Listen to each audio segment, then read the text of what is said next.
Yeah, Jack Della Maddalena aims to bring a second UFC belt to Australia within the space of a month. As we take a look at some of his best finishes in our Musashi top 5.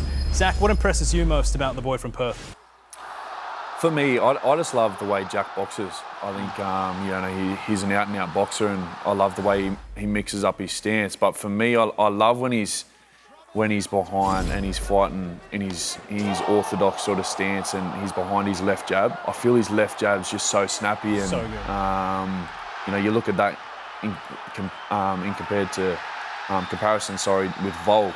That's what won Volk his last fight, I feel, and I mean, being able to watch Jack and him train, I just love the way he goes about it. Like his boxing stance is unreal. Unbelievable. Rob? Honestly, so he's so good at controlling that mid-range, but up until, I always thought his skill set was really good. Okay? Yep. He can grapple, he showed that, he can wrestle, he can box with the best of them. His distancing is quite remarkable because he uses that mid-range to close the distance and just box up people. But what really surprised me is what really brought my awareness to how good Jack is that fight he had, his last fight against Gilbert Burns. Okay, he was under adversity almost the entire fight. Okay, yet late in the third round, he comes in with a kill shot, which wins him the fight, finishes Burns, which is a very hard dude to finish, right? Yeah.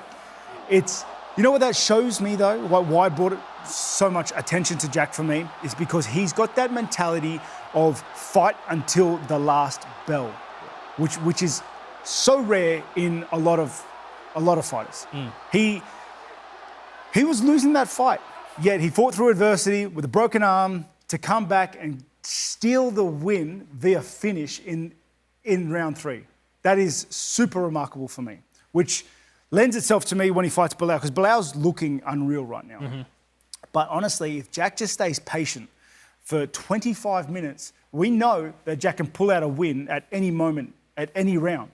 So if he stays patient and utilises his distance, gets taken down, doesn't get taken down, doesn't matter. If he stays patient, looking for those moments to capitalise, they'll appear, he'll take them, and he'll win.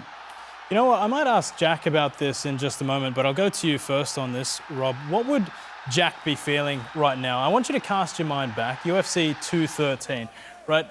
What was it like for you? You were the first Aussie to be fighting for a title.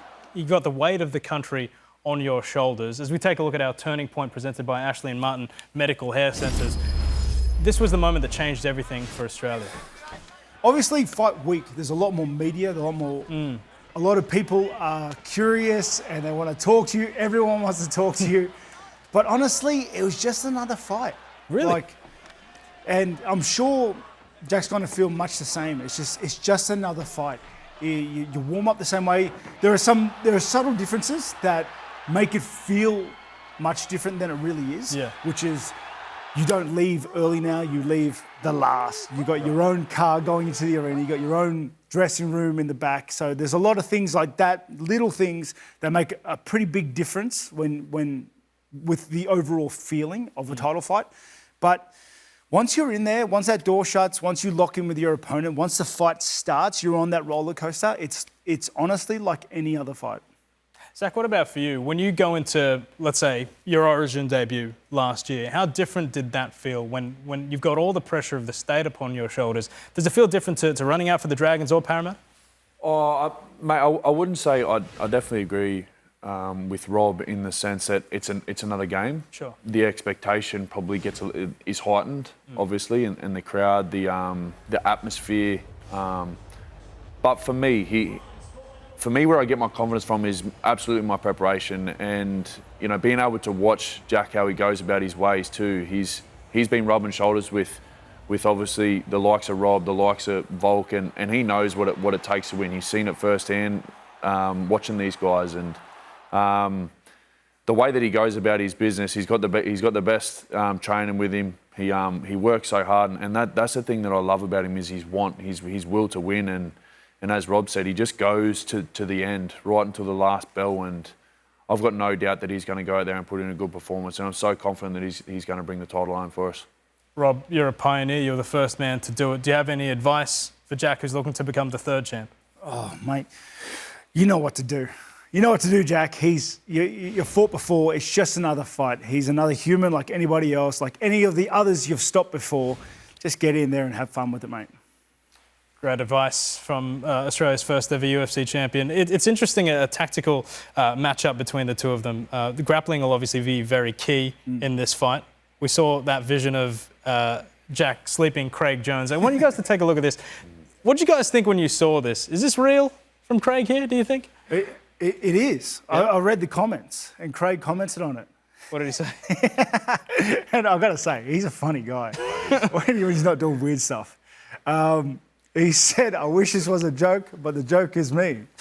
That was a great comment, eh? Mate, and I guess you know yourself, Rob, and the way that Craig, he's obviously unbelievable and on the floor, and he just shows what Jack can do as well. Yeah. You know, he's got.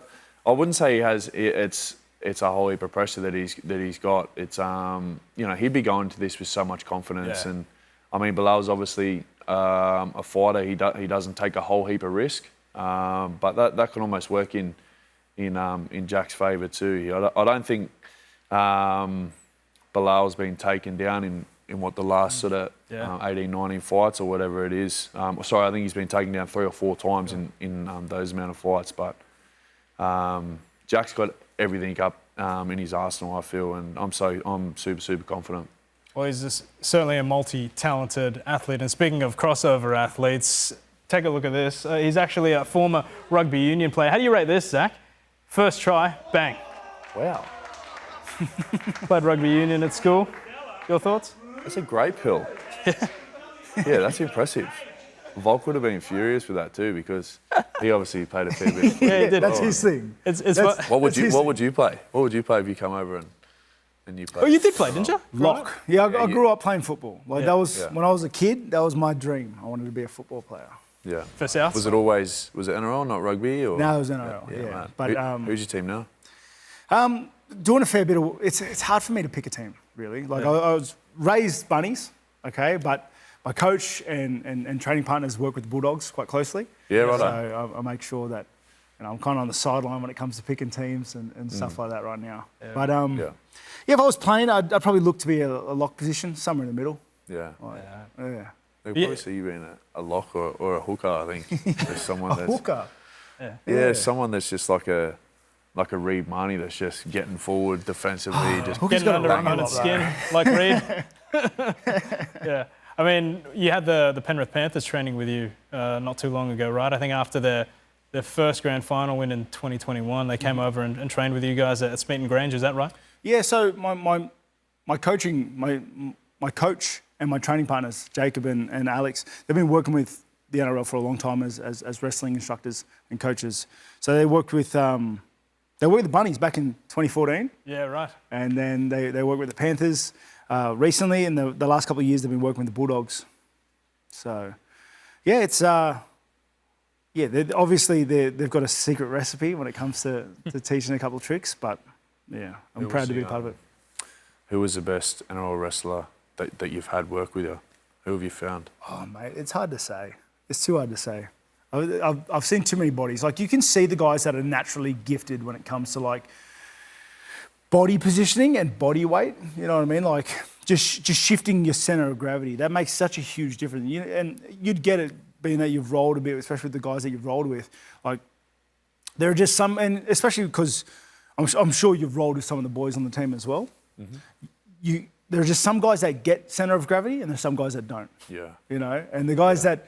It doesn't matter how big and how strong or how heavy you are. If you don't get centre of gravity, you're going to fall over. You're almost falling over yourself. Whereas the guys that understand that concept and understand where their weight is, they're nightmares with no wrestling practice. Like, they're just nightmares to try and get off you, or nightmares to try and take down, just because they're nimble, they're fast, they're agile.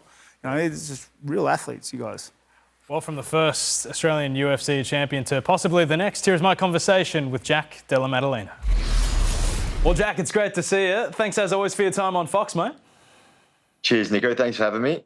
No problem. Let's get right into it, Jack. You've got the opportunity this weekend to make history as only the third champion from these shores. Can I ask, is there any pressure that comes with that, sort of with the weight of the country on your shoulders? You're our next big hope, after all.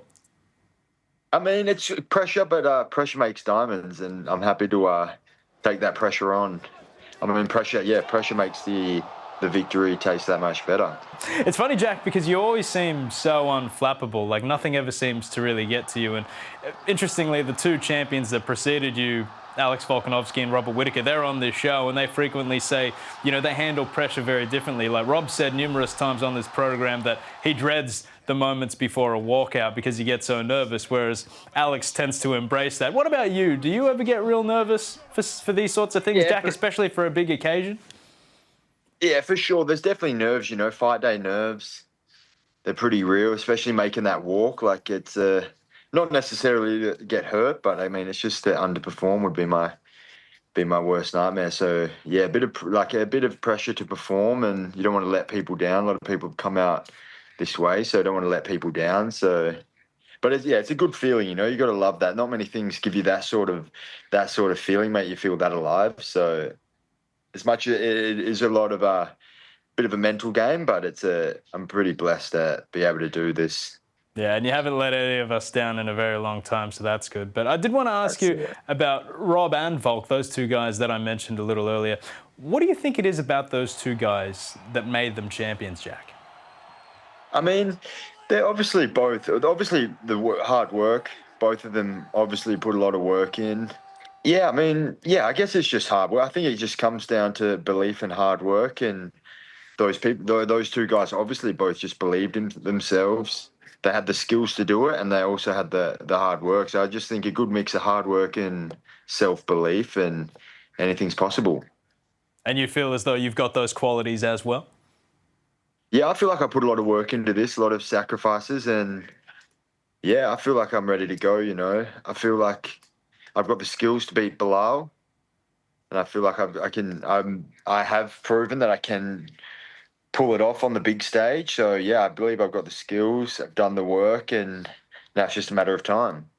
Well, let's talk about those skills and Belal right now. You mentioned to me when we spoke only a few weeks ago that you feel as though the 5 rounds works in your favour because you have sort of a bigger window of opportunity to find the finish. So with that said, do you dismiss Belal as a finishing threat himself? No, of course. I think he can. He's fought tough people, you know, so it's going to be hard. He's not always going to get the finish, you know. He's fought the top of the division. And I mean, small gloves. He hasn't got the most powerful punch, but if he lands in the right spot, you know, he can get the finish. But I think I've got the skills, you know. I think 5 rounds, I think it works in my favour. I think he's going to be trying to wrestle the whole time, which is it's a lot more physically hard to try and wrestle someone for 5 rounds and just float around and throw stinging punches. So I think I've got the skills to make it happen. It's interesting you mentioned that, Jack, because I actually thought that Belal used his striking very well in his last fight against Leon Edwards when he won the belt. You know, plenty of pressure, throwing bucket loads of like unorthodox strikes to get Leon to the fence. And I guess, you know, from there, the level change proved quite easy for him. How important is that in ensuring that you counteract that? And what do you need to do to ensure you counteract it? Yeah, I definitely think he's got underrated striking. You know, he's pretty fast. He's got snapping shots. He doesn't throw a heap of power, but he does throw a lot of shots, you know, and it can be overwhelming to some people, especially when you know behind a lot of, like, he'll throw combination punches, and behind those combination there'll be probably a takedown. So it's a hard style to beat, and that's why not many people have beaten him. But I just think I've got my shots are too accurate. I think I've got too much power, and I got the heart to keep pushing until the very end. And I reckon a lot of the MMA populace would wager that you could outclass Belal Muhammad on the feet. That's got to fill you with a load of confidence, probably knowing that Bilal's not going to strike in the open with you, and you probably have what it takes to keep the fight at the centre of the octagon. Yeah, for sure. I think I've got the skills to keep it standing, and I definitely think that's where my advantages lie. One of my favourite lines out of you, Jack, is the UFC has recruited you effectively to save the welterweight division. Why does the welterweight division need saving? He's a solid champion. I think the welterweight division needs a champion that's going to put on finishes, you know, and that's what I'm here to do. Put on finishes, back-to-back finishes, and finishes in championship fights. And it's super fun right now because, Jack, I kind of feel like the 170 division is sort of in a state of flux at the minute, right? Because you've got guys like yourself, like, because you think to, 3-4 years ago only, and it was sort of the brass of Usman, Burns, Masvidal, Covington. But now it sort of seems as though there's a changing of the guard, right? You've got yourself, Ian Machado, Gary Shavkat coming through. Carlos Prates put on a good fight the other week as well. How excited are you to sort of be spearheading this new generation of 170-pounder? Yeah, I mean, it's awesome. So many top contenders. I mean, you probably give the next shot to any one of those guys in the top 5, and you've got a fair fight. So, yeah, I'm just excited. I think there's a lot of moving parts in the division, and after this weekend, I think there's going to be a lot of challenges that need to get beaten up. They'll happily do that. One of which comes outside your division in Islam Makhachev, but that's another conversation for another day. But I do want to get your thoughts on that. How excited would you be to welcome Volk's former rival in the lightweight champion to the 170-pound division? Yeah, that'd be awesome, getting the title and then being able to fight pound for pound number 1, arguably number 1. So yeah, what a first defense that would be. We'll see what happens. We'll see what he wants to do. But I'm sure if he wants to step up, then I reckon the UFC would happily give him that, put him in there. What a meteoric rise it would be. Being a relative unknown on the international scene to beating the pound for pound number 1 in only a few years, that would be absolutely incredible. Yeah, it'd be pretty good. Welterweight title and then pound for pound number 1. Be a nice little run. Absolutely. And right here on Foxtel and KO is the only place that anybody in Australia can watch UFC 315 this weekend. Jack, a final message for everybody watching right here at home in Australia? Now, I appreciate the fans. They've always really got behind me, the Australian fans. They always get behind their own, and I'm looking forward to bring this one home. 2 belts in Australia will be a pretty good feat for our country. That's it. Jack, Godspeed. Bring it home, mate. Let's go. Cheers, Niko. There he was, Don Giacomo. He's certainly a cool customer. We're off to a short break here on Fox Sports. Right after this, we're going to hear from the champ, Belal Muhammad, as we go to the break. Let's take another look at that incredible spiral pass from Jack. We're back in a moment.